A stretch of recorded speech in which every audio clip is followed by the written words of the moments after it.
AI based live stock monitoring system है जो कि कैटल को काउंट करता है, ट्रैक करता है। अभी इनिशियल स्टेज पे ही है, अभी तो बहुत एडवांस हो चुका है। तो बहुत इफेक्टिव है, बहुत सस्ता है कि इंडिया का हर किसान इसको अफोर्ड करेगा।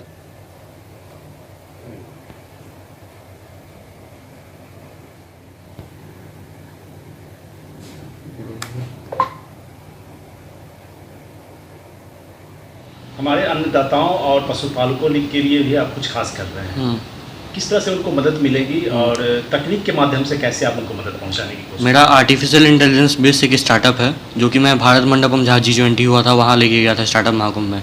तो बेसिकली हम क्या कर रहे हैं, फार्माई की मदद से इंडिया के जो फार्म्स हैं, आप फॉरेन के फार्म्स देखोगे, अमेरिका के फार्म्स देखोगे तो ऑटोमेटेड होता है, सारी चीज़ें मशीन से होती है। लाइक 90-95% तक वो सारी चीज़ें ऑटोमेटिक हो जाता है। इंडिया के जो फार्म्स हैं वहाँ पे जो किसान हैं बहुत मेहनत तो बहुत करते हैं, लेकिन उस टाइप का उत्पाद नहीं हो पाता है, उस टाइप से वो मैनेज नहीं कर पाते हैं। तो मैं क्या कर रहा हूँ, आर्टिफिशियल इंटेलिजेंस की मदद से हमारा कुछ कंप्यूटर विजन और कुछ एआई मॉडल्स हैं जिसके तहत हम फार्म को ऑटोमेट कर रहे हैं इंडिया में। कि अगर सरल भाषा में समझाऊँ कि एक किसान अगर 5 गायों को संभाल पा रहा है तो आर्टिफिशियल इंटेलिजेंस की मदद से वो 500 गायों को संभाल पाएगा। तो ये क्या इसका प्रोजेक्ट कहीं शुरू हुआ है या अभी आने वाले भविष्य में वो दिखेगा इसका? लाइक कुछ समय पहले तक ये थोड़ा सा इनिशियल स्टेज पे था जिसमें कि मैं भारत मंडपम में इसकी वैल्यूएशन 50 लाख लगी है और अभी हम इसे बिहार के फार्म्स में और हरियाणा के फार्म्स में टेस्ट कर रहे हैं। बेसिकली क्या है कि जो डेटा है, एआई डेटा है, वो फॉरेन का भी अवेलेबल है केगल पे। तो होता क्या है कि इंडिया के फार्म्स में काफ़ी इनएक्यूरेसी आ पा रही है, तो हम चाह रहे हैं कि हम खुद का डेटा ट्रेन करें, खुद से हम फार्म्स पे जाएँ इंडिया में और वो इंडिया के हिसाब से इसको कस्टमाइज़ करें।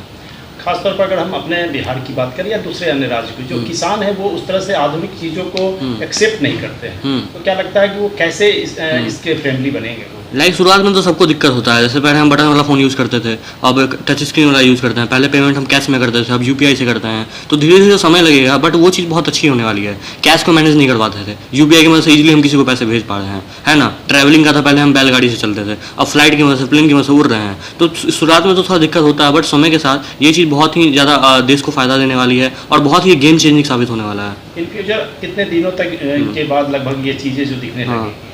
लाइक हम गवर्नमेंट ऑफ इंडिया से बात कर रहे हैं कि वो इस आइडिया को एक्वायर कर लें और पहले तो इनिशियल स्टेज में था, हमने अभी तक काफ़ी इसको एडवांस लेके गए हैं और धीरे धीरे हम इसे इम्प्लीमेंट भी करने वाले हैं। स्टार्टिंग में तो हम इसका जो कॉस्ट मॉडल है और बिजनेस मॉडल है वो बहुत ही ज़्यादा सस्ता है कि मैं अगर समझाऊँ कि 300 रुपये महीने में ये एक छोटा सा किसान अपने इसको फार्म में इंटीग्रेट कर सकता है। बिजनेस मॉडल भी इसका ये है कि स्टार्टिंग में तो हम सारी चीज़ें अगर गवर्नमेंट सब्सिडी देती है तो किसानों को हम फ्री में पहुँचाएंगे। उसके बाद हम मिनिमम चार्ज करेंगे इस चीज़ के लिए कि जो सर्वाइव हो पाए, क्योंकि सेवा परमो धर्म, सेवा का भाव है। सरकार की तरफ से क्या लगता है कि सहयोग कितना मिल पा रहा है? सरकार की तरफ से तो अभी हमने कहीं कहीं बात की है, कुछ मिनिस्ट्री में तो अच्छा रिस्पांस आया है और हम गवर्नमेंट के साथ कोलैब करने वाले हैं इस चीज़ में कि वो इस आइडिया को एक्वायर करें। क्या देश में पहले भी इस तरह की कोई तकनीक का इस्तेमाल हुआ है, हो रहा है हमारे अगर भारत की बात करें? फॉरेन में तो बहुत ये आम चीज़ है। फॉरेन में तो अब दूध निकालना भी ऑटोमेटेड होता है, मिल्किंग ऑटोमेटेड होती है। इंडिया में भी काफ़ी जगह हो रहा है कि दूध वगैरह ऑटोमेटेड हो रहे हैं, बट उतना ज़्यादा इसको ये नहीं दिया गया है, उतना ज़्यादा ये आमतौर पर दिखने को नहीं मिलता है। तो मैं जो टायर 1 सिटीज़ में तो ये सारी चीज़ें इजीली हो पाती है। टायर 1 सिटीज़ जो है दिल्ली, मुंबई, वहाँ पर तो किसान थोड़े डेवलप हैं, थोड़े ज़्यादा पढ़े लिखे हैं, तो सारी चीज़ों को एक्सेप्ट कर पा रहे हैं। तो मेरा क्या एम है कि जो टायर 3 सिटीज़ है, जो पिछड़े इलाके के लोग हैं, पिछड़े इलाके के किसान हैं, उन तक ये टेक्नोलॉजी पहुँचे।